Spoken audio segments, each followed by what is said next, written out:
So maybe you've done one deal, but you're wondering what do I do now? Right?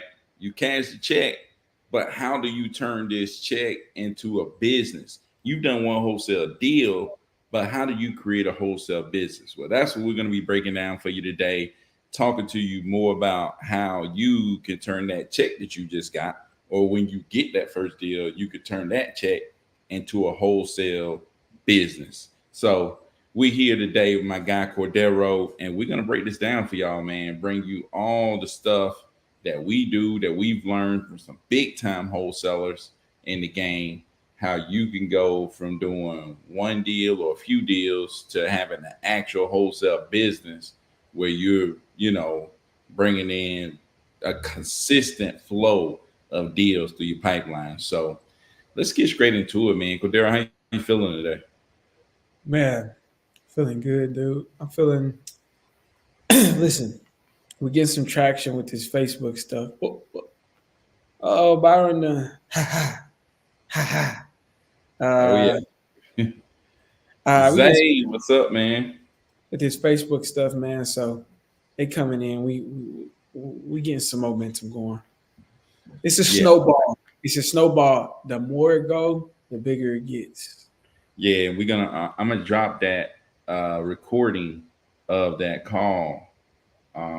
So I just just did huh?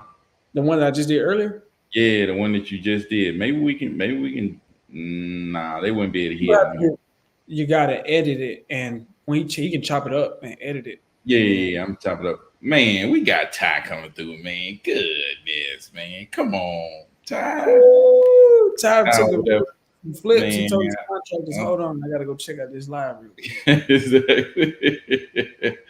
Ty over there flipping like crazy, man. So, Hey, Ty, look at that picture Ty got, man. Yeah, man, look ooh, at I that gotta picture give me Ty one of got. them, dude. Like seriously though, I need to go get me jacket, tie, shirt. Man, Nah, I'm you going to go. do it, Ty. Don't even worry. Ty I'm look going to good, do it, Ty. bro. Appreciate the motivation. Ty look for real deal. Ty look for real like that. Look Man, almost Ty like is the real AI. deal. Man, Shout out Cash, man. shout out to Cass, man, out in Cali. Zay Say said, I no. was just watching one of Byron's other videos, seen the notification. How everybody been doing, man? We good, man. We good. We was over here chilling, training VAs, man. Just doing our thing, man. We had our first real Facebook lead come in today, and but his property is listed. But we're gonna see what we can do, man. I already sent it over to dispositions, and so we're looking for some buyers. So we're gonna see what happens. Yeah, man. Shout what Zay talking about. Like he was listening to one of your other videos. He getting off into that obsessive range with it. You know what I mean? He just Yeah, listens to it constantly. Get obsessive about taking the action too, and just constantly listening. Keep feeding this.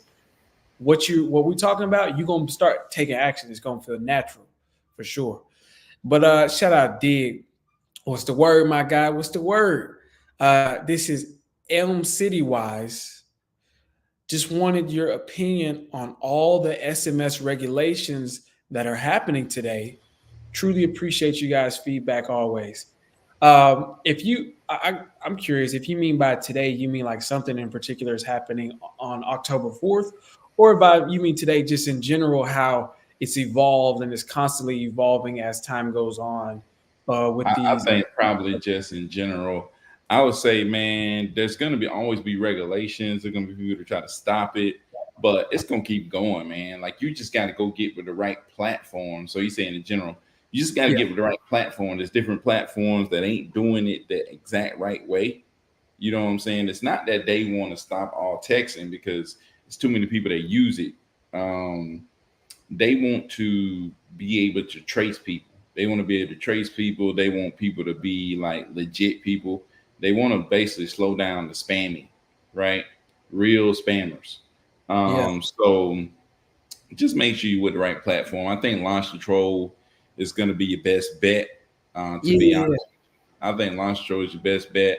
I Hadn't think launch heard them shutting control. down anything. Hadn't heard them stopping anything. I So think launch control is becoming the standard the because standard. what they'll do is they'll make sure it and again I don't know if it's necessarily about finding a platform that's not compliant. I think the compliance is beneficial to you, and the man, I need to. Uh, but the compliance is beneficial to you. And imagine if you had to consider all these regulations. What they do is they handle it for you. They make sure that you don't go out of bounds and you're not violating any of these laws by utilizing their platform. And this allows you to make sure that within the bounds of the rules and regulations that they set, you can go as hard as you can, and you can still get deals. And so I honestly look at these carrier the platforms who are communicating with the carriers and making sure that we're registered and things like that. I honestly look at it as like a benefit, really, because we're all winning, and we're making sure that we are respecting the people, because we get text messages every day. They shout out to Tamika Mitchell, whoever she is, because they love to text me and tell me that she got approved for this or that or this or that. And if I could stop it, I would really greatly appreciate it. And I don't want to get spammed. You don't want to get spammed. And so they're just making sure that they're filtering it out.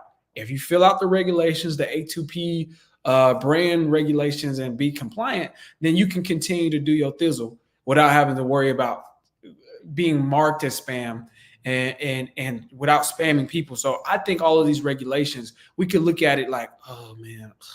But in reality, I just appreciate that these platforms are keeping us notified and keeping us within the bounds of regulations, and that it still allows us to, like Byron said, they want us to text. They want us to do it this way, but they don't want us spamming. They don't want us abusing it. And so the biggest thing is we'll always continue to roll with the punches, man. Dude, if they cancel text message tomorrow, which I don't think they will, no more than they'll start, like cold calling's been around for years. Text message only hasn't been around because SMS is a relatively new thing in the grand scheme of phones and technology, right? And so Yeah, sure. they'll, whatever, just the name of the game. I think the more general overarching point to your question, Dig, is like, dude, there's always going to be some new thing that we got to roll with the punches. They can come in and shut down text message and say everybody got to. You can't cold call or cold text. Everybody got to figure out how to do mailers now. But you know what? You'll get money with mailers. Just don't be so disappointed in it. You just roll with the punches, dude. Just roll with the punches, man. Just like they could come in and say, "Hey, no more assignments. You got to double close everything." Figure it out, dude. You actually got to take it down and take it down for 30 days before you can sell it. Well, if you got to take it down for 30 days and that cost you financing, but you still gonna make 40K, you think people not gonna do it? You think people still not gonna do it? You know what I'm saying? People still not gonna do it? I think it's like the people who survive, man, are the people who make adjustments and keep rolling. You know what I'm saying? Me and Cordero was talking about the other day. It's like John D. Rockefeller was the kerosene guy. You know what I'm saying? He was lighting houses all over America. That's how he got rich. You know what I'm saying? And then boom, electricity. And JP Morgan came out with that electricity, shut the kerosene down. Now what John D. Rockefeller gonna do? Man, he went and turned up on some gasoline. How about that? Yeah, exactly. Like, dude, come on, man. I think that's prime example, considering John D. Rockefeller is one of the, if not the wealthiest man in modern recorded history. Dude, he got shut down. His junk got shut down. Yeah, like his entire industry can't, his entire business model, like it was like they basically told him wholesaling can't exist no more. And then he was exactly. And he went and did something else and just blew it up even way bigger than what that was. Exactly. Like that's prime example of how the mindset you got to have. And honestly, my point to your question there was, I think you do better. One thing I realized is instead of resisting it, lean into it and embrace the changes. And then you'll realize maybe it's bigger on the other side of the embrace. You know what I mean? And I think that's what Launch Control is doing. And that's why I think that they're becoming a premier, we try other stuff. They're becoming like a premier leader in the space, I think. Man, I said this, I think people was asking me about the market and stuff like that. I said this a little while ago. I said, man, the market being down ain't nothing but it's good. It's like that means it's even better time to get into wholesaling. because it's like you learn how to make adjustments. You know what I'm saying? And you like when things are easy, you just do whatever. You know what I'm saying? You ain't gotta have no discipline. You ain't gotta. You just do whatever. It's kind of like when you were young. You was young. It's like, man, you could do like when you was Cordero age, man, you can jump, fall. It's like, dude, now, dude, you better not fall. It's like oh, you Hey, gonna feel it. You know what I'm saying? It's like yeah, you can eat anything you want, you still gonna be in good shape. It's like now you got to be disciplined. Like you can't be eating anything. You can't be that gum clowning around. It's like as you get up and like, dude, you got to be more disciplined if you're gonna make it the long run. You're gonna see yeah, it eat bad. You're gonna see it keep eating bad. You're gonna be in bad shape. It's like high yeah, blood pressure. You're gonna have freaking all kind of crap going on with your body if you don't get it right. I'm just real saying talk. you have to make the people who make adjustments will win life. It's, like, it's not even just business, it's just life. It's like you just have to make an adjustment. You know what I'm saying? Things happen. You got to learn how to make. If you don't learn how to make adjustments, just keep it going. Yeah, You're gonna be in trouble, dude. Like things yes. happen in people's lives where they just need to make adjustments and move and keep it going. You know what I'm saying? But to your point, it's not even just about keeping it going. It's like when you make that adjustment, it could be bigger than what you were holding on Exactly. to before. Exactly. Right. Which Yeah. is why I think, man, that's a good question, Dig. But just overall, it opens. We could talk Dig about got it. us going though, man. Dig got us going.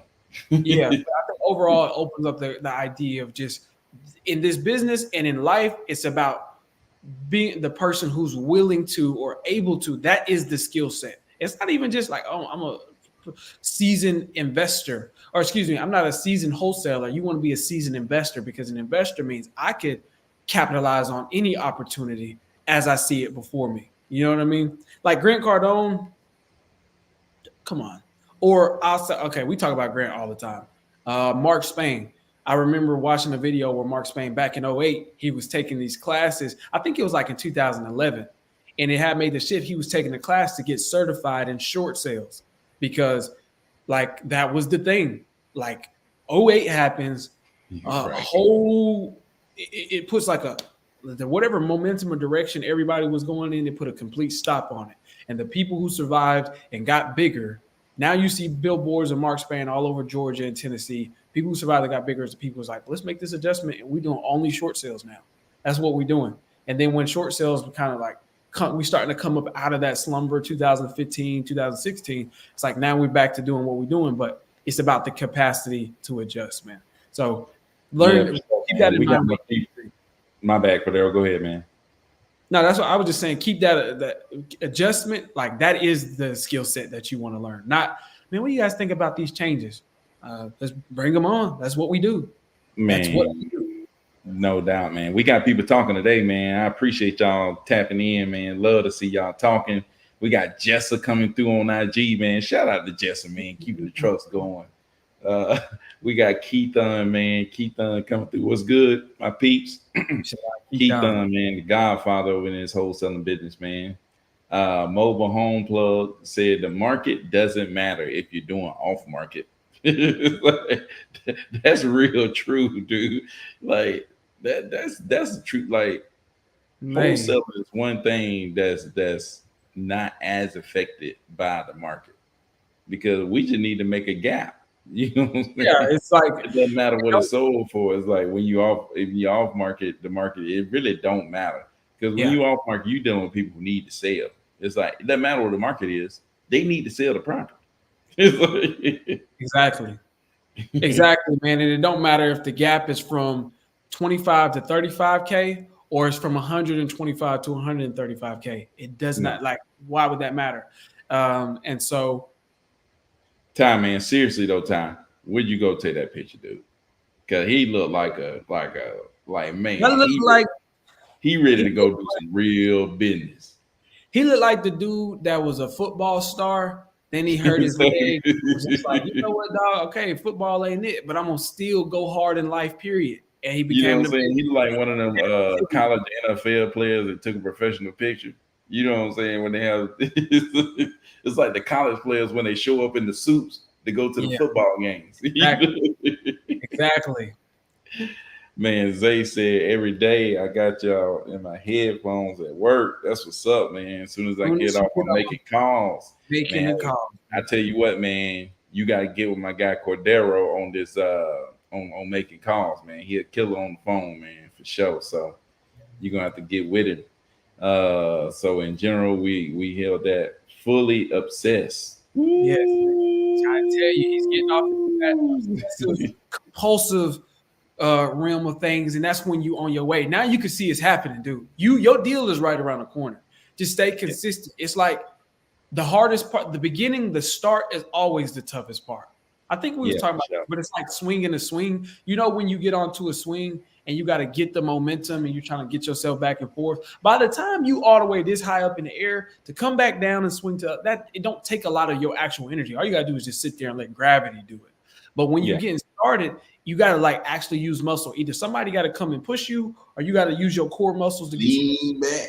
Exactly. You gotta really put the beginning is the toughest. And so when you this success, you own your way. When you get it, which is what we're about to dive into, is when you get that first deal, what do? You know what I mean? Which we about to talk about that. But Yeah, just keep following into your obsession, man, and taking action. It's like, okay, you're obsessed, you're taking this action to get here. There's gonna be a next step that you need to take. You gotta be like, you can't resist your obsession and be like, yeah, nah, I ain't gonna do that. It's like you keep falling into that obsession. You see what I'm yeah, saying? You falling yes. deeper and deeper and deeper and deeper, and then dude, you're gonna crush it, man. So Ty I said, got a good hey, question. go ahead. I said Ty has a very good question here. Go ahead, then. Hey, what y'all have a property, or when y'all have a property and you have two buyers that want to see it, did you schedule both at the same time or different times in the seller if the seller is living in the home? What would you say, Byron? It kind of depends. You know what I'm saying? If the seller cool, I'm sending both of them at the same time. I ain't worried about the buyer. You know what I'm Yeah. saying? The buyers don't collude. You know, it's like, dude, they want to make money. You know what I'm saying? They don't be colluding like that. They want to make money. But now the seller, if I think he tripping or he owns some other stuff, or I don't know, Or it they would can be have a special situation for me to send yeah. them at separate times. Normally I'm sending them at the same time. So just send them at the same time, unless you got some special situation where this seller is tripping and you need to Yeah. send them at different times. Yeah, man. And I think this all boils down to setting that expectation with the seller. You're setting that Yeah, expectation with the seller. And so they know that you work with a network of investors. They know that you may need to get in there and look at the property. And people are usually cool with it if you set the expectation. So if it's two buyers, you might say, okay, we're going to send one of our appointment specialists and an inspector over to go look at the property. They're going to look at it and then also set that expectation with the buyer. Most buyers are cool. And like Byron said, it's just like you ain't really worried about these buyers doing too much. They're pretty much they know what they're trying to do. But hey, I let the seller know that I'm sending my appointment specialist and my inspector. It's going to be another guy who wants to go take a look at the property at the same time. Just guys, get in there, take a look at it, get what you need. You ain't got to say too much to the seller. Get up out of there. But especially if you've done several deals, depending on what buyer it is, if you've done several deals, they pretty much know at a certain point they know the gist. Okay, I know. But if it's the first time you're using this buyer, or if it's a new buyer, or it's a local dude who may try to do something like that, then set that expectation with them. I just think it's about having that conversation up front. It's about having that conversation up front with both the seller and the buyer, setting that expectation, and you shouldn't have any problems.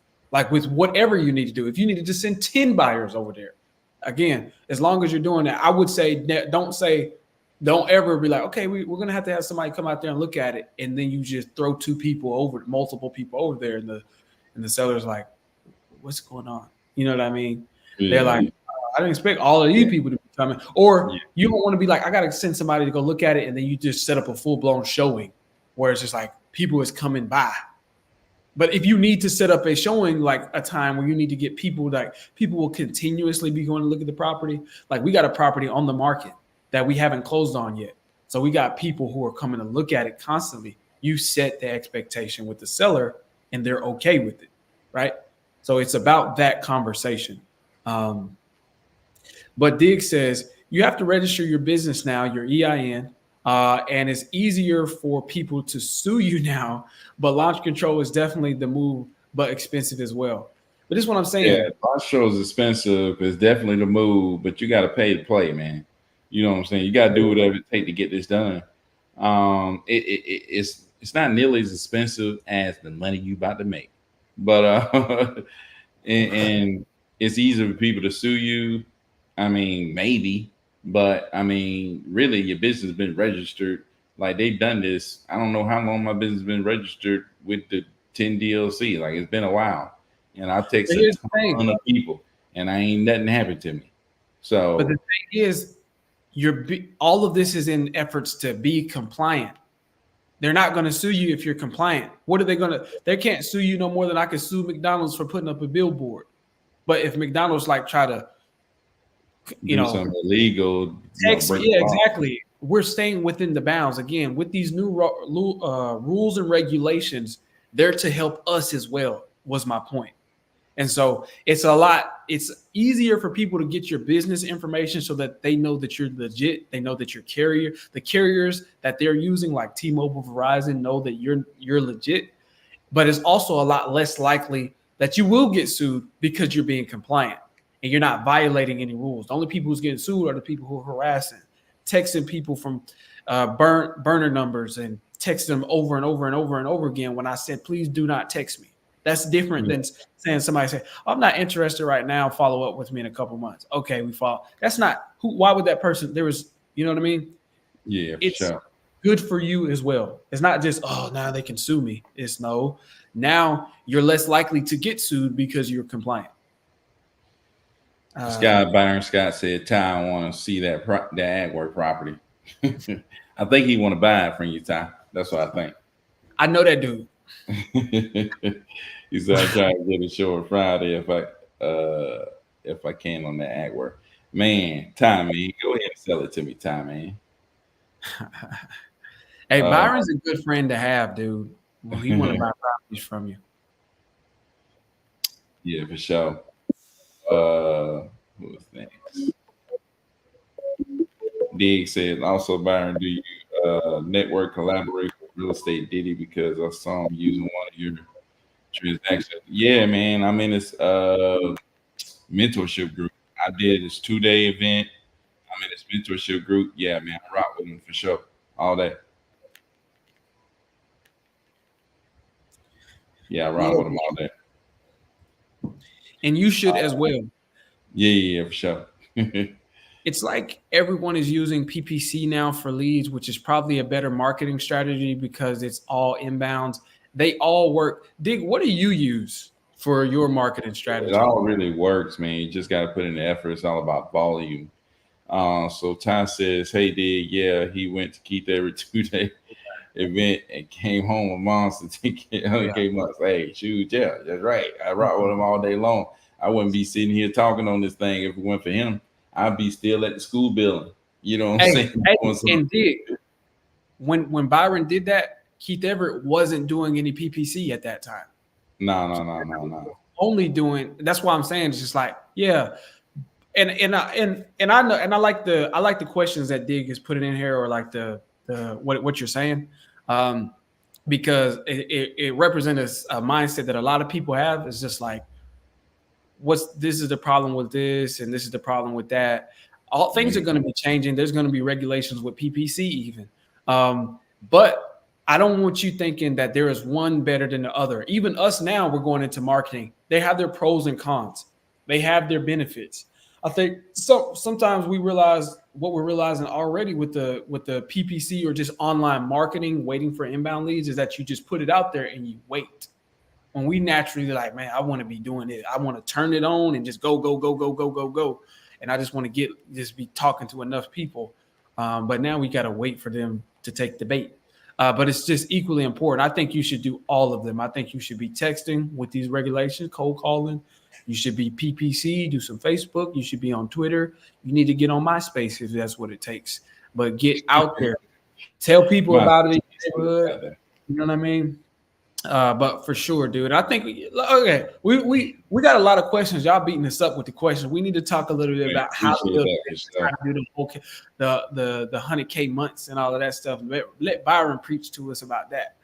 So Um, Ty says, I've been reading that Courage is Calling. Just got it yesterday, dude. That Courage is Calling is the real deal, man. It's for sure. yeah, Hey, but hey, Ty, if you hadn't read Grant Cardone's Be Obsessed to Be Average, that's some heat still too now. It's like his 10X rule, 10X mentor, be obsessed to be average is heat. Like, that's why I was like, dude, you just gotta find that obsession and fall into it. It's like, man, it's heat. I'm telling you. So yeah, Courage is calling spot too. So blessings, buddy. What's going on, William Johnson? William Lil Johnson, Young, Willie man, bless. Johnson. So Ty says, yeah, when a seller on launch control tell me take them off the list, I hit the do not call and keep moving. There you go. That's it. Let's go. So Dig said, I started cold calling recently and want to incorporate an SMS campaign as well. That's a good thing to do, man. It's good to start cold calling, man. Get you some deals and then hit the SMS and then you off to the races. That's what I Yeah, think. I think a general idea to touch on that, Dig, is like one thing I noticed about Byron, especially when he was doing them 100K months, is it's not just about having one marketing strategy. He did it all because people who answer their phone might not respond to a text, and people who won't answer their phone, they probably on the go. You could text them and get a hold of them. Um, and so, speaking of again, what do you do after you get that first deal and you got some? Now, I think in the beginning you like, okay, I got limited resources and I got limited money. You always got 10x action. That's never going to be limited. There's not a cap on how many times you could take action on any given thing. You could do that unlimited times until the store is closed. But when you close that deal, now you got some actual resources. Now you got a war chest. Whether this was a 2,500 deal or a $250,000 deal, whatever. Now you can get the thing crunk up. So, what are some initial actions that you want to take? Or I want us to like put ourselves in the shoes. Got their first deal. Now I got some. Now I got some. I got the hustle because I had to do that to get the first deal. But now I got a little bit of bread. What are some things that we putting ourselves back in those shoes? What do you think people need to be thinking about considering? I would add, the different marketing channels, or just at least now upping your marketing budget at least. But what were some things you would say, Byron, they need to consider? Man, I would say if I got my first deal, I would make sure that I could do consistent in marketing, whatever I'm doing. It's like Yeah, I need to set a budget on that and say, okay, I have enough to do this over and over and over and over again. Maybe give yourself at least a 3 month runway. So let's say if my marketing costs me $400 a month right now, I'm going to set aside 3 months of runway so that I can do that marketing. I know for the next 3 months because I'm gonna close a deal. You know what I'm saying? I give myself 3 months, close another deal. You see what I'm saying? So I ain't gonna go out here and spend it all, and then next month I can't even pay for my marketing. You see what I'm saying? It's like I gotta make sure that I got at least 3 months of we talking about marketing prospecting. It's like I'm talking about the software, paying for the software, not the leads, paying for the software. What I'm yeah, gonna do is go buy more leads, right? yeah, yeah, So the yeah, way up is to buy more leads into if you can't do it, figuring out how to have somebody else turning whatever contact you making with sellers, turning that up. So you cold calling and you can only cold call during this part of the day, go get more leads, and then maybe you get a VA and teach them how you do it. You know what I'm saying? Or teach them how you want to do it and get them to call more hours. You see what I'm saying? So yeah, now you're reaching out to more people, right? You got more leads, you're reaching out to more people. If you texting, keep paying for your text platform, buy more leads, and then try to text more people, right? You just add fuel to the fire. That's all you're doing. Add some more fuel to the fire, add some more fuel to the fire. But also, what I do is start mapping out your business. You see what I'm saying? As if you making $100,000 a month. Okay, if I was making $100,000 a month, what does the business look like?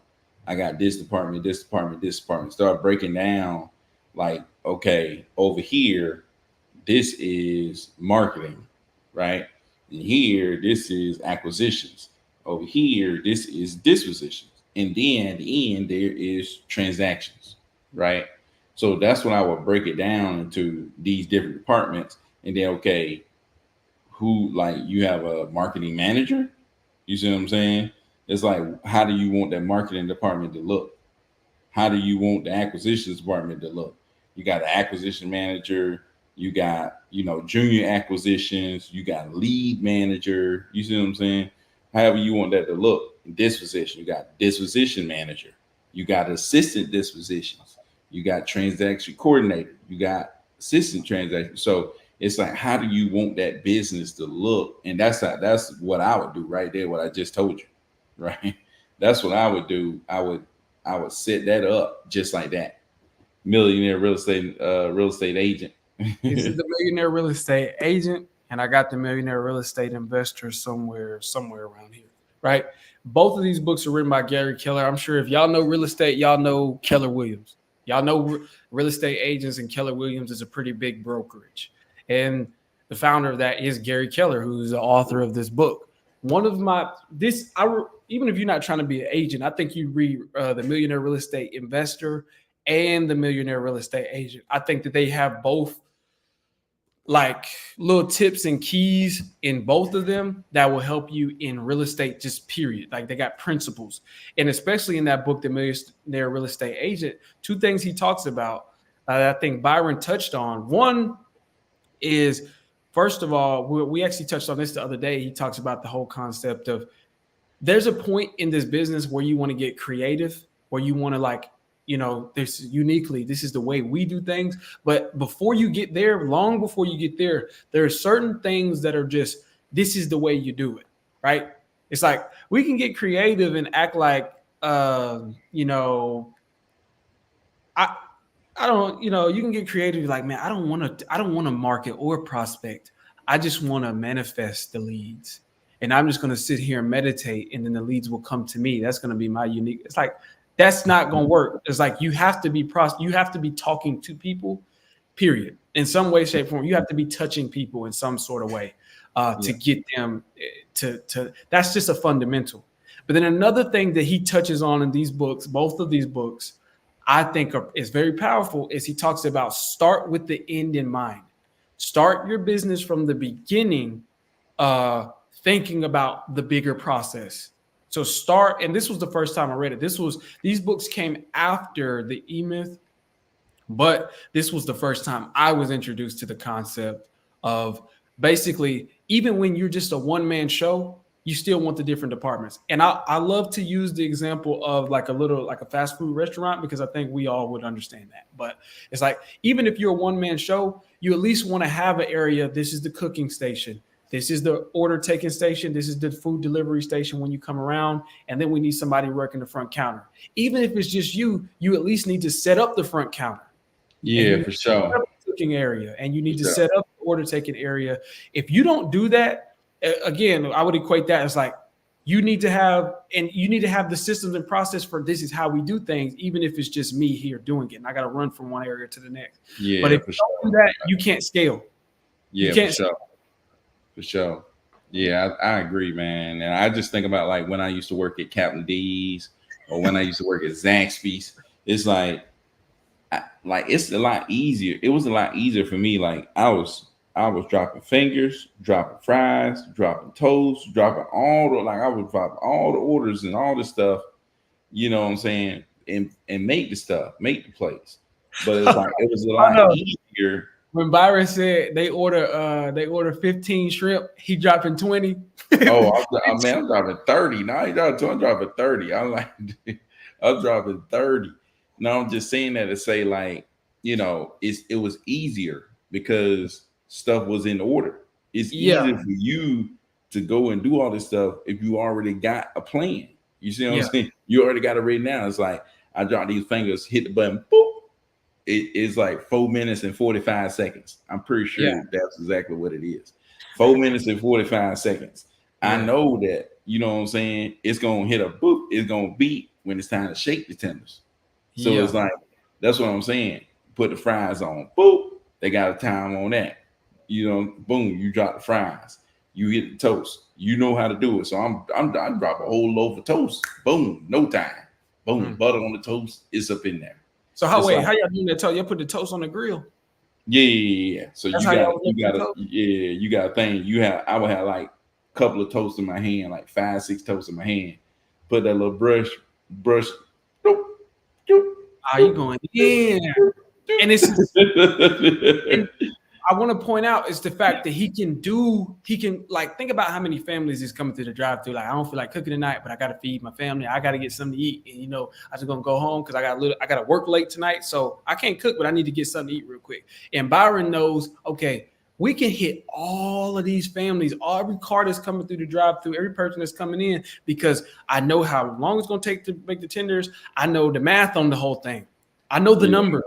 I know who the numbers, so therefore I can scale. But imagine if he had to like create the chicken tender recipe from scratch every time somebody ordered it. Yeah, And he had to, like, I don't know, like measure out the season. I'm sure when it comes to the fries come out. You got a thing where you just dump the seasoning on it. Boom, boom, boom, boom. yeah, boom, boom, Like boom, out of there. you know But what I mean? everything in its right spot. You know what I'm Everything. saying? The chicken tenders in this right spot. The stuff I need to do the flour is in this right spot. Everything in its right spot. Dump this right here. Boom. The fries conveniently right there. Boom, right up in the grease. You know what I'm saying? Yeah, The bread exactly. conveniently right there. The butter conveniently right there. You know what I'm saying? It's like, that's you know just what for I'm the saying? cooking station. You got to understand, because when I worked at KFC and I worked at Popeyes, they never let me at the window, but I was at the front.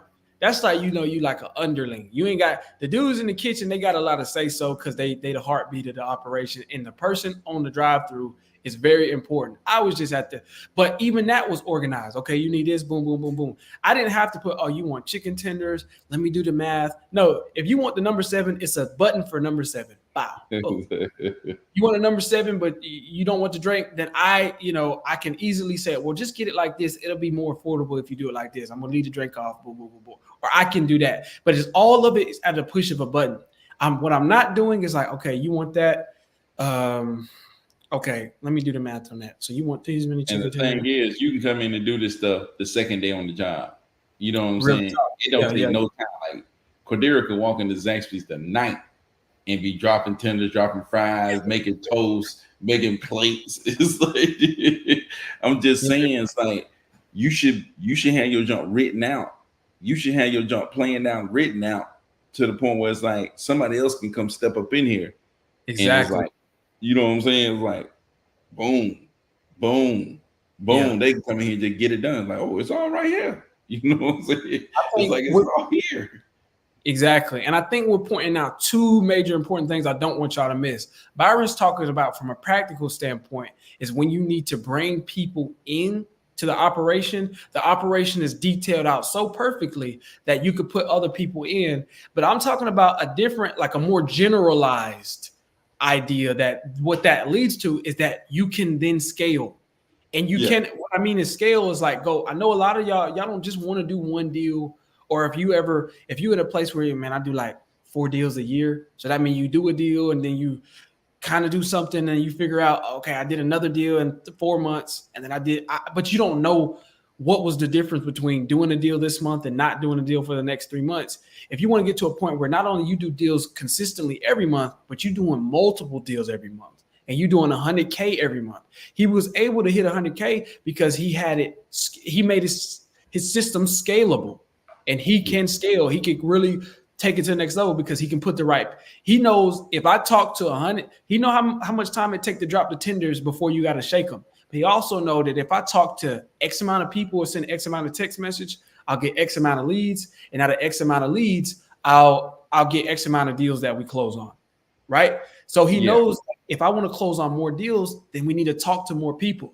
But he know that he can only do that to himself. So I need to add more VAs. But I can't. You create a conveyor belt, right? You create a conveyor belt. It's like, okay, lead. Okay, when we text a lead, everybody knows what happens from that lead. If they cuss us out, we know put them on do not call. If they tell us this, we know do that. If they tell us that, we know to do that. And it's like, okay, First step, qualify the lead. Ask this question, then ask that question, then ask this question. Then it's Yeah. like you know exactly what steps to do. And then that person goes here, and then we offer them this, and then they come back. If they say this, then you do that. If they say this, then you do that. It's like it was already mapped out, so every seller went through the same process. Boom, Yes. boom, boom, boom, boom. You see what I'm saying, to get to the same result. And then the way it was set up, now it's like I don't need to be part of the process. You know what I'm saying? Yeah. It's like Yeah. now it's like if the lead come in, it just goes. It's just on this conveyor belt, and it just coming down the line. This worker sit there and do their little thing to it. Boom, boom, boom. Keep it moving. They do that little thing to boom, boom, boom. Keep it moving. You know what I'm saying? It's Yeah. like That's one of my favorite things that I've heard you say a couple of times is like if the deal gonna be a 2,500 deal or a $25,000 deal, it goes through the same process every time.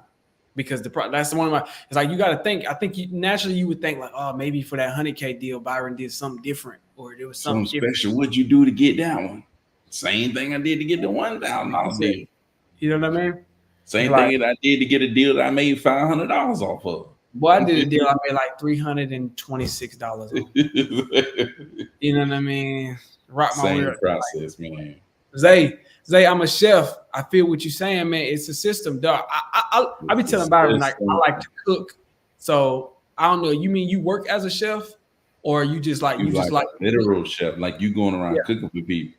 Yeah, you know what I mean? Chef. Oh, he in Connecticut, so he who up there? He Jason Tatum chef. Yeah.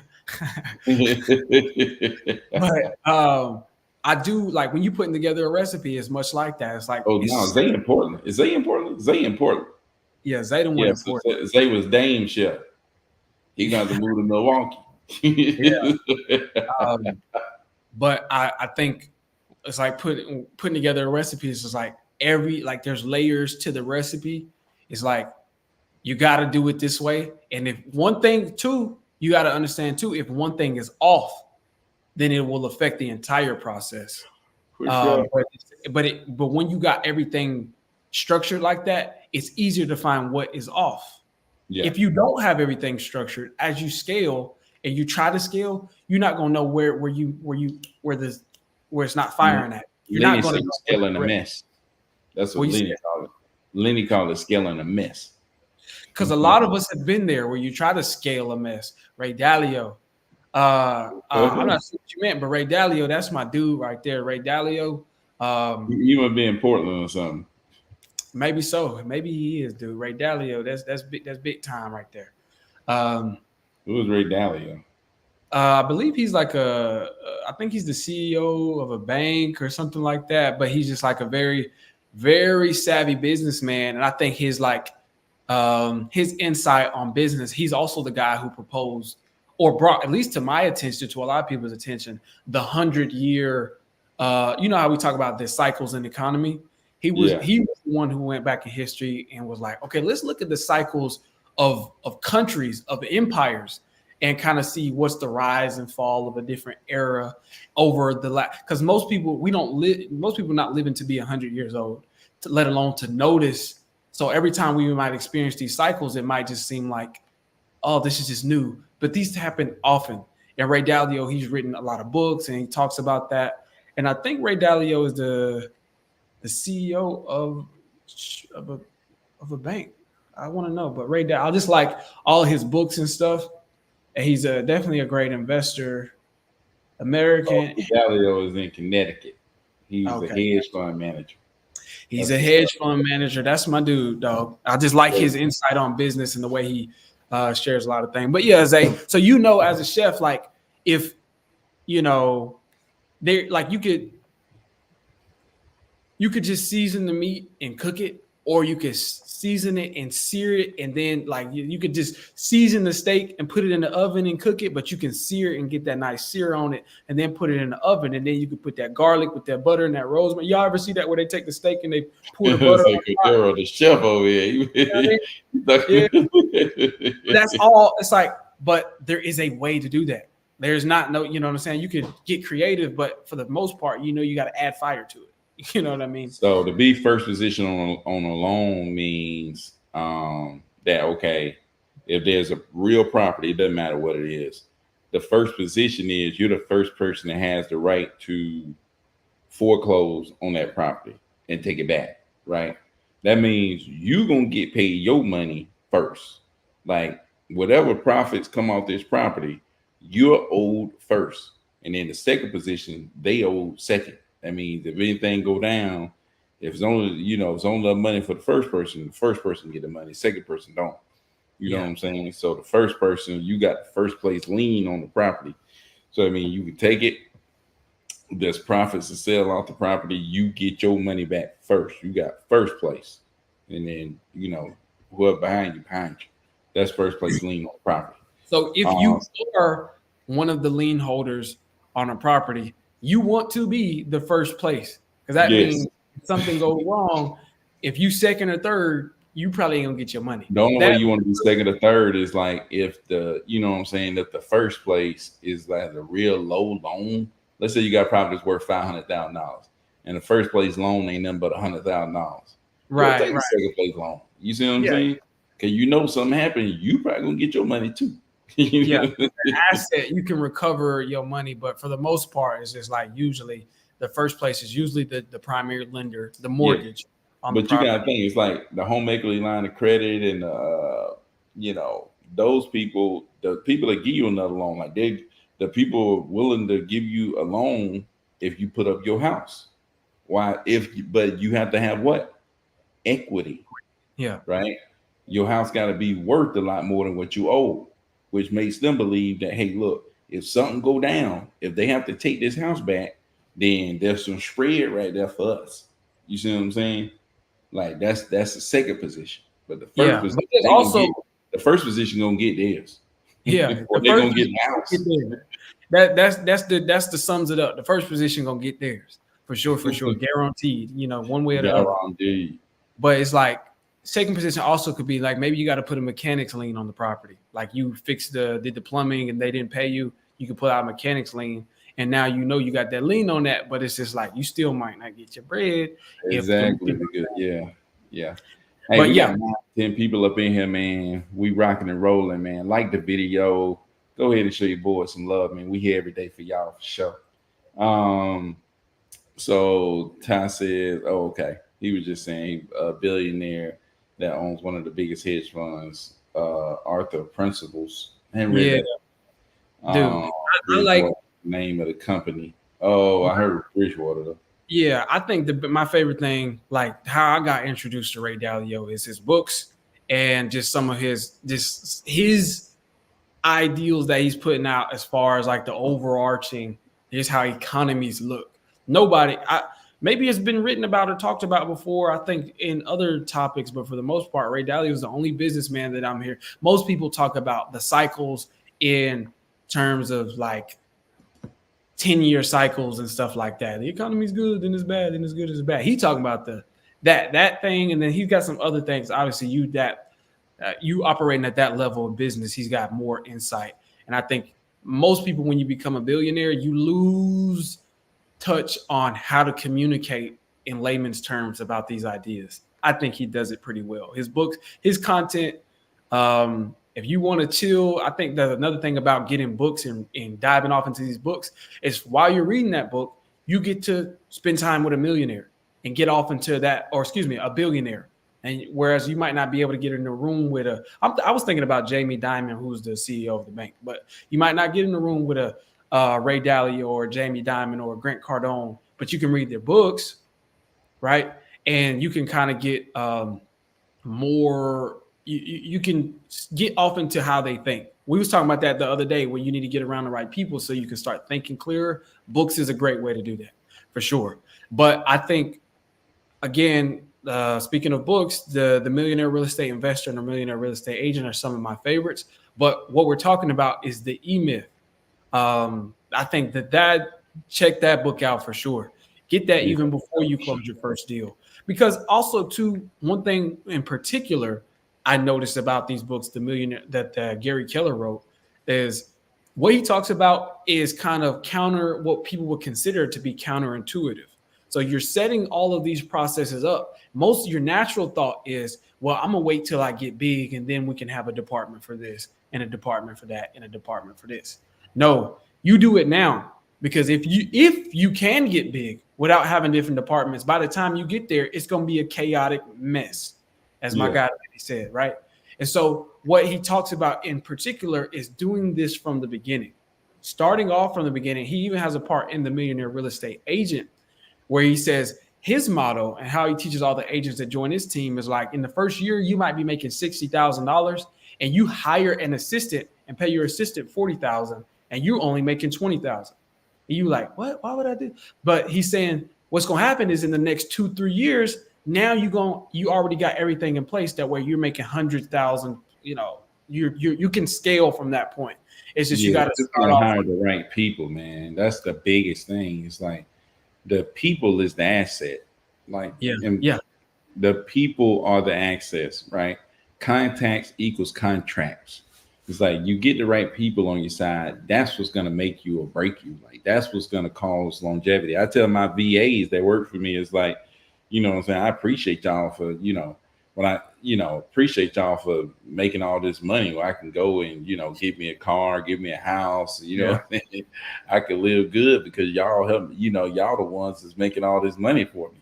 They was like, VAs is living good too. They got people doing their laundry for them over there. They living pretty much like Byron, you know what I mean? You know what I'm saying? Got marble floors. Whatever, dude. I'm like, they ask me questions like, hey, when you gonna do this or when you gonna do it? I'm like, hey, when you make me a lot more money, I'll be able to do this and that. Because they really are, like, they doing the job. They working. Like, seriously though, man. Like, they doing stuff that you would pay somebody here. Like, how much would you have to pay Laura here? $40,000 a year. Like I said, $40,000 at least. Dude, you would have to pay Laura. Man, Laura would be worth, like, Laura's easily worth 80,000 here. It's like, if somebody here wanted to work that job, it would be 80. It would literally be 80. If somebody could do it the way Laura does. You know what I'm saying? You could pay her 80 and be good. Yeah, for sure. Because that, like you said, contacts are contracts, and it's not just in the sense of getting people to get under contract or to sell your deals for, but to people to be on your team. It's just in general, it's just like the more, because Laura equals contracts. Yeah. Laura equals contracts. You know what I'm saying? You get in contact with the right people. It's like Cordero got in contact with me. He got involved in some contracts. You know what I'm saying? It's like, you know what I'm saying? If you're in contact with Cordero, I got involved with some contracts. Contacts equals contracts. You get involved with the right people. Ty got connected with me. Ty figured out how to wholesale. Ty started getting contracts. It's like, contacts equals contracts. I'm telling you, man, you got to get in contact with the right people. You're looking to get into in life. It's a contact sport, right? It's a contact sport, man. You got to get in contact with the right people. That's it. It's a contact sport, man. For sure. And the whole thing about money is it's also called currency. Like a current, it's flowing. And that's why Grant Cardone says, if they don't know you, they can't flow you. And it's just ultimately, he said it flow from person to person. It's like, that's what it does. No, or The Wire. If any of y'all watch The Wire, when Omar come up and he's like, man, that's my money. He said, money don't got no owners, only spenders. Like, you don't just, you can't take your money with you when you clock out. You know what I mean? When you punch the clock before time, you can't take that money with you. And you don't just keep money. It's not about having money. You're not like, oh, just have the money. I'm homeless, but I have a lot of money. No, the money bought you the house. You gave somebody money so that way you could live in a house. You give somebody money so you can eat. You give somebody money so you got clothes on your back. So it's not even about having the money. It's about where you got to think in your own life. You got to think people have connected with you so that way you can flow them your money. If you Yep. bought McDonald's, McDonald's connected with you in one way, whether it's commercials, whether it's NPS. They didn't cold call you, but And they got you went to McDonald's and spent that money because you you flowed knew them your them. money. You knew them, so you flew them. Yeah, you If they flew know them. you, they will flow you. That pay, you got that paycheck. It flew from your boss to you to McDonald's, and then To it's so on Nike, it to flew to Nike. Nike, it flew Then to your phone Target, bill, it flew to Target. They and you it flows. And yeah, so, if you understand that, that's why it's called currency because it's always flowing. Then you realize that you need to get your systems and processes in place so that way you can touch more people. That's all it is. The whole yeah. thing about the business and scaling it, what you're trying to scale is your ability to touch people, right? I was watching this movie. I think I talked about it. It was the Wonder Woman movie. That's my money, man. Money that got no owners, only spenders. But I was watching the Man, Wonder Woman movie. hey, I think it good. was I think it was low key trash, but whatever. The concept, well, I hate spoiling movies, but spoiler alert, guys. Click off if you don't want to. But the guy, he creates a system where he can. Byron said, "Hey, I don't." Byron said, "Man, don't spoil the movie for me, man." Look, the guy, he has to touch people, and you can see he's trying to figure out a way. How can I touch more people? And I'm not spoiling too much, but the main villain, he has to touch people to have an effect on them. And the effect also he gets something in return. And so his whole thing, he's going as the movie climax, he's like, how can I touch more people? How can I touch more people? Because he literally has to touch them physically. Like he has to touch Yeah. them on the hand to affect them. And so he gets to a point where he's like, oh, radio broadcast. He's just like, oh, and actually I can touch people, more people. So you got to be thinking like this guy in the movie. He was like, man, how do I touch more people? The more people I can touch, I can flow to them their greatest wishes, and I can also get my wish granted at the same time, right? Yeah. And that's very That's dramatized. basically what you're doing, man. That's a dramatized version of what it is. He was trying like, how can I touch more people? So much so to the point he went to radio and broadcasted himself on the TV, and he hacked into all of the TVs over all of the entire world is what he did. And ideally, if I could do that, and I could say, hey, I'm buying properties, sell me your house. If I touch every person, what is like how many 8 billion billion? people. 8.8 billion people. It's like I know four, that five. because of Grant Cardone. He always talk about, I Yeah. want 8 billion people to know who I am. I want 8 billion people.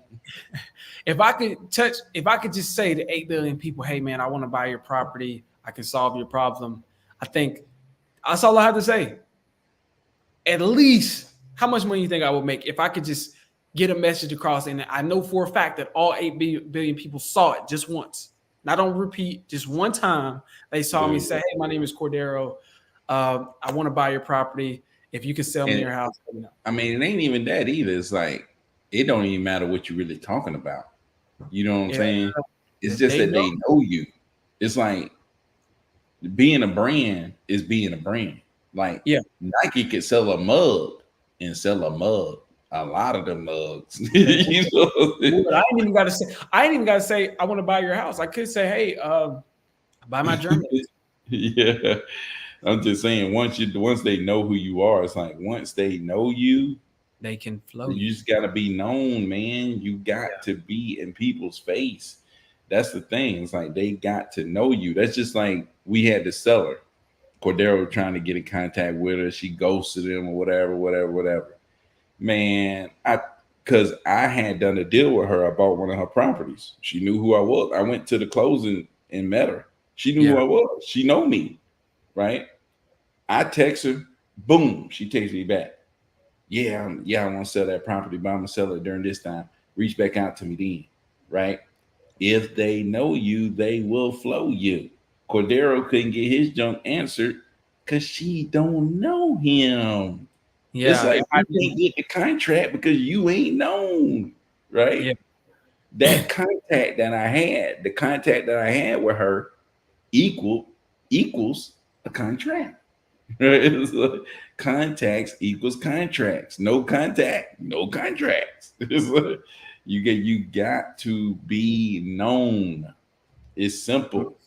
You must be. And so ultimately, when we talk about how to go from I did my first deal to I got a business, it's like the whole question is how you understand the importance of being known and touching people, and communicating with enough people. Then it's like, how do I communicate with people on a higher level? And in order to do that, you have to have systems and processes in place to do that, so that you can scale. That's what it's about. And so, like you said, it's about like once you get that bread, now you got a war chest. Now you can say, okay, let's invest more into cold calling, and like make sure that I got 3 months of cold calling stacked out, and then I'm pulling more lists, because that list is so important, because those are the people, those are the contacts. You're literally buying the contacts, and that's what makes that so important. So now that you got that, you can start calling it. And so it's the buying the contacts and then actually reaching out to contact them, though. That's the part. It's that plus the action. And so those are what you need to be thinking about after you get your first deal. And if you pulled a list of 1,000 people and you was in that dialer for a month and you got your first deal out of that, then you make like $5,000 or you make $50,000, then 10x that. Pull a list of 10,000 people and figure out how to get, if you over that month, you can pull up how many calls you made over that month. And if it say, oh, you made like 10,000 calls over the course of that entire month and you got that deal, then figure out how you can hire some VAs and what that. But the best part about it is, and we talked about this, we got a whole live on how to hire people and bring people on your team, but you do it all first. And that way, that's in the process where you're mapping out the systems and you're knowing exactly what you want to do. So that way, when you bring your VAs on, you're not just bringing them on and leaving them blank. It's like you have a position for them to fill, right? And you're not hiring them without anything for them to do. You're hiring them and they already have something to do. It's like, imagine if when you got hired at Zaxby's, you had to create the tender recipe. That would be kind of frustrating. And I don't know if you'd be working there long, because they would be counting on you to create a renowned tender recipe. When it's all just do this, do that. And you got to figure out how long to drop the tenders. And you got to figure out how to batter them. And you got to figure out how much butter to put on the toast and how long to keep them on there, when to flip them. And you got to figure out this and that and this and that. It's like, no, we got that in place. Now all I got to do is read the manual. Yeah. So yeah, man, I think that's the biggest thing, man. Just pouring more into your marketing and setting the system like a conveyor belt. How does your lead get from first coming in all the way to the closing? And I think you'll be on your way. But you definitely got to turn up on your marketing. But like I said, you can't turn that up without having systems and processes in place. And it's all about just writing it down. Writing down everything that you do. I learned that a long time ago at a Big Pockets conference. Actually, it's like, write down everything that you do. Your one-man show, write down everything that you do. Every single thing. I wake up in the morning. What's the first thing you do? Write it all down so that somebody else can step in your shoes and fulfill that role. But yeah, that's what I would say, man. Just that's the best way to turn up. Ty said, I'm a businessman, not a business man. That's true, Ty, man. I'm telling you, dude. I'm going to get my shirt, tie. Dude, I'm getting a shirt and tie, dude. I'm getting a shirt and tie for sure. I'm getting a shirt and tie. I may show up tomorrow in a shirt and tie just because of tie. Dude, tie, man. I gotta go find me a shirt and tie just because of that. Just because of tie. But man, I think I'm gonna do it, Cordero. I'm not going vegetarian, but I'm finna eat some more vegetables or something like that. man, dude. I tell you what, I was the guy. Like, chicken wings was my thing. Like I said, I started off. I've said this before. I started off with doing a fast just to test myself for 21 days. You finna go on a fast? No, I said that's how 21 days. Like, you to my not eat? No. What I said was I started off doing a 21-day fast from meat, and that's what led me to becoming a vegetarian.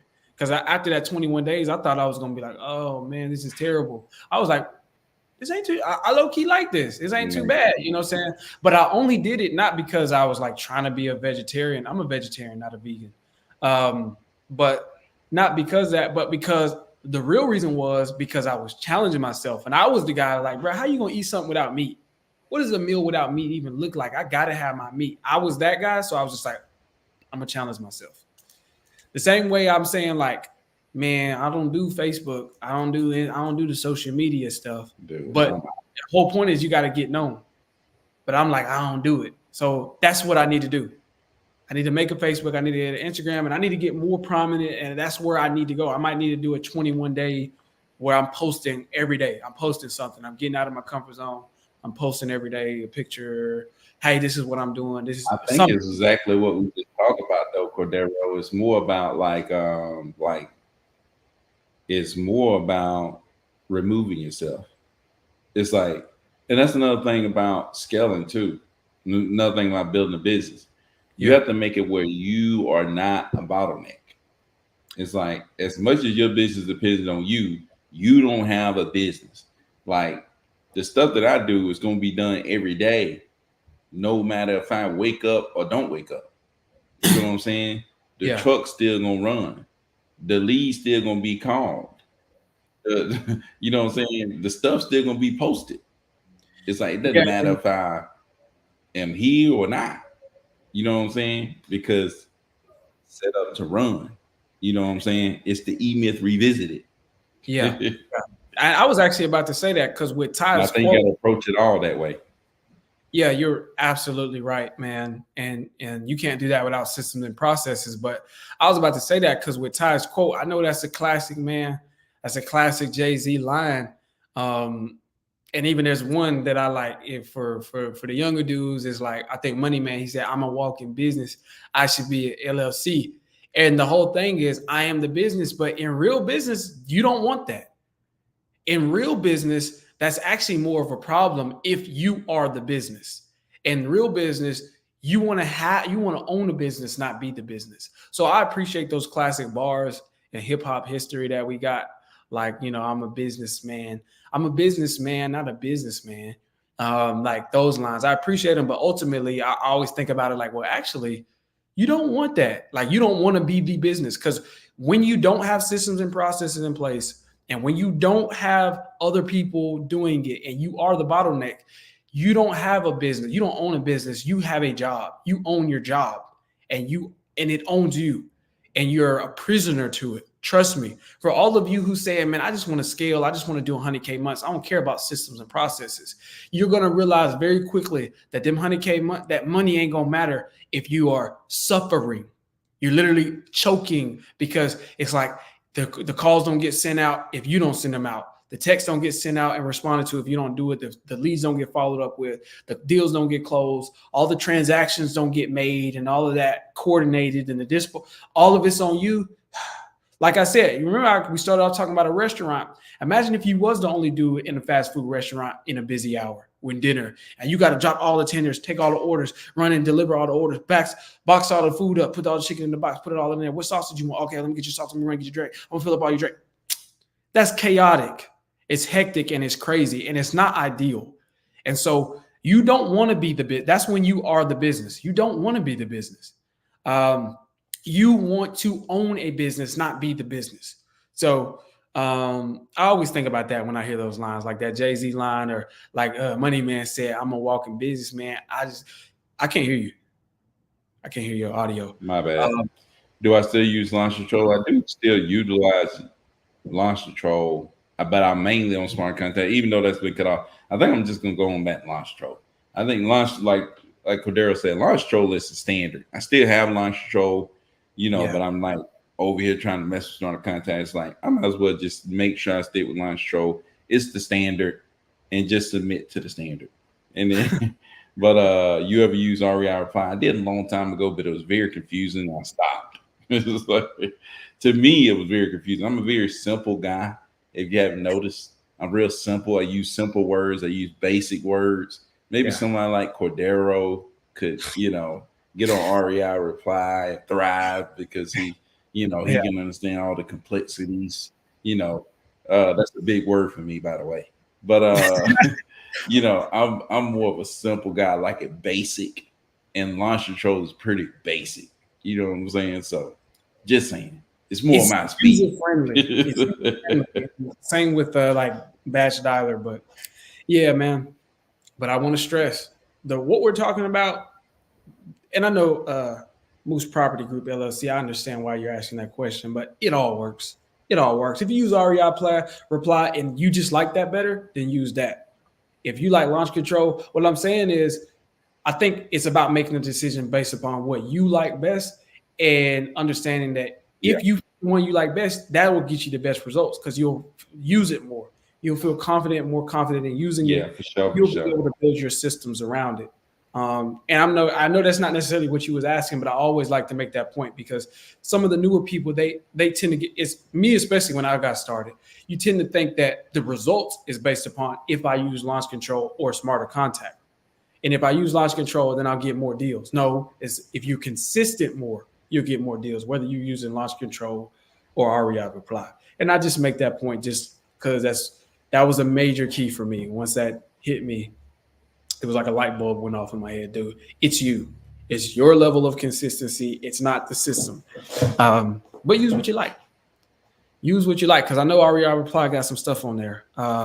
Yom Kippur, Day of Atonement is coming up starting this Sunday night until Monday for 24-hour fast. Hey, That just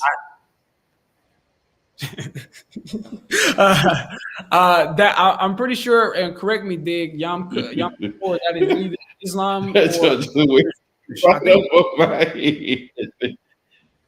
Day of Atonement is coming starting Sunday. So he's talking about like a full-on fast, and this is a spiritual fast. You know, to get you atonement. That's for forgiveness, you know, or repenting, or the price you pay for forgiveness of your sins. I have atoned for my sins. So Day of Atonement, and so I'm assuming the fast is for, and I be seeing it on my calendar. I'm assuming the fast is for, and correct us, Dig, help us know. The fast is for like atonement, Day of Atonement. So you fast and for your sins or whatever. But is it Yeah, Judaism, I'm thinking the same thing. Islam? Is it? Yeah, It's not Buddhism. I don't think that's what it is. But yeah. I've never heard of that, to be honest. But for then real? again, you can't judge it by me. Yeah. Any other option other than launch control, price doesn't seem to Hey, be dude. guarded Cost towards be those. cost. Yeah, for sure, man. I mean, I agree with you. You know, yeah, it costs to be the boss for sure. But they doing that, man, because they know they the standard. When you the standard, it's like, why the Nike shoes cost so darn much? You know what I'm saying? I don't buy no shoes because why does Nike shoes cost so much? Why does the barber that can actually cut the hair straight cost so much? You know what I'm saying? You said Why cut it why straight. does the polo shirt cost so much? It's like, why do the gold standard stuff? It's like, why does Chick-fil-A cost so much? Why does Five Guys burgers cost so much and McDonald's burgers is $1? You know what I'm saying? It's like the standard is the standard, and they are the standard. It's like if you want the standard, then you buy the standard. It's like people don't stop buying Nike; they keep buying it. You know what I'm saying? Right. It's like people don't stop going to Chick-fil-A; they keep going, Yeah. right? Yeah. It's because Because of what they get out of it. it's the People standard. keep using launch control because of what they get out of it. And another thing I gotta say is, go ahead. You got it. No, I was gonna say it's the standard and it's the consistency behind it. Like you got to It's understand a that brand name. exactly. We went to Lead Sherpa, they were shaky. Smarter Contact, they shaky. Launch Control is the only one that you pay for, and Stable. it's stable. And so you're also paying for a level of stability with launch control, because now if we're talking about creating systems and processes, you understand if you go from launch control and you go to smarter contact, or go from smarter contact to Lead Sherpa, for the most part it's the same, but you're getting your team, we got to adjust some things. You got to adjust. But if you can have other variables can be consistent, then your systems and processes can be that much more consistent. And so you got to understand, launch control ain't had no hiccups. You know, you got, once you get approved in your brand and A2P and all of that stuff approved, that takes its time. But after that, launch control ain't had now hiccup. That's the Southern terminology for it, not now hiccup. And so I would say, if you can go pay for something that would appear to be more affordable, but then it's like you got the ball up and rolling, and then they pause and all, you can't send no text messages out.